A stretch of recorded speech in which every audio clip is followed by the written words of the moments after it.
Innovation usually comes as a desperate move. People become innovators when they have a huge problem ahead of them. Aortic dissection. There's no other disease in human history that they can calculate the mortality rate that patients die per hour. Many of the patients that we take care of have no other options or alternatives. And in particular, many of the patients that we operate on are prohibitive risk patients. And to be able to offer them new technologies that rescue and save their lives, it's tremendous. It's the best part of my job. For patients receiving the Endo-Bentall procedure, it's life-changing for them.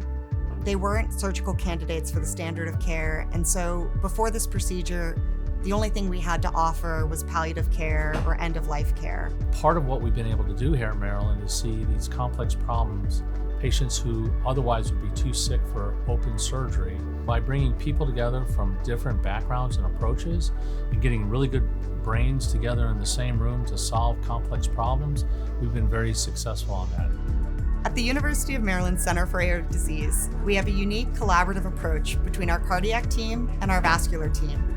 This helps us to achieve our mission in education and research, and most importantly, to assure that we're providing excellence in patient care and enhancing the outcomes of patients in our Baltimore community.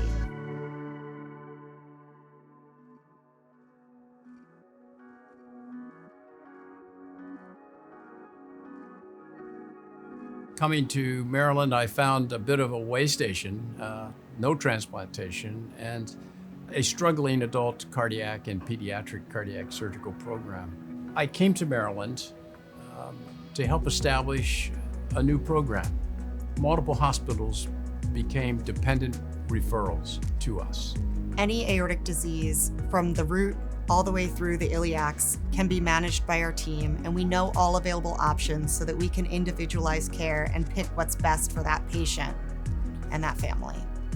The culture here at Maryland has resulted in some fantastic technological advances in the care of patients. We have had multiple experiences with patients that are very ill, very sick. At the moment, if you try to do a standard surgery in these patients, some of them wouldn't survive.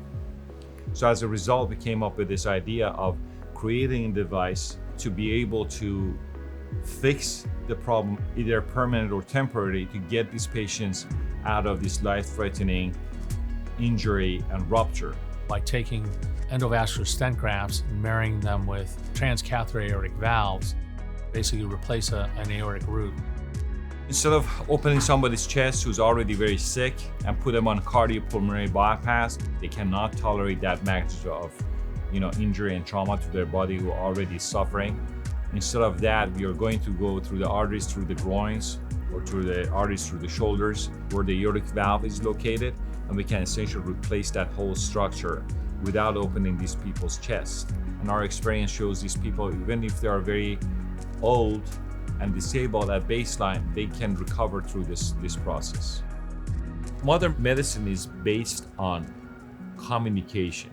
The best way of communication is to publish our experience, and we have done that. We also go to meetings and we talk to other cardiac and vascular surgeons, and we have presentations on our device, and we take them through the process, how these devices are made and how they function. And there are a few centers that they started using our method and actually doing this surgery successfully. Over the past 10 years that I've been working with the Center for Aortic Disease at University of Maryland Medical Center, I've seen how the endovascular revolution has changed the way we deliver care to patients in Baltimore and throughout the United States.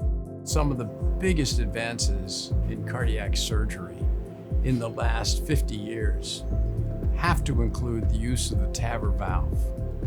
To be able to use endotherapies to treat what was always just the bastion of open surgery is really remarkable. We use the concept of collective intelligence to tap into the resources that each of us bring together, and it's a force multiplier in our ability to solve complex problems. And so I've been honored and privileged to work amongst some of the best people that I can imagine. We're the #1 cardiac surgery program in the region, both in volume and in outcomes, and that's something I'm particularly proud of.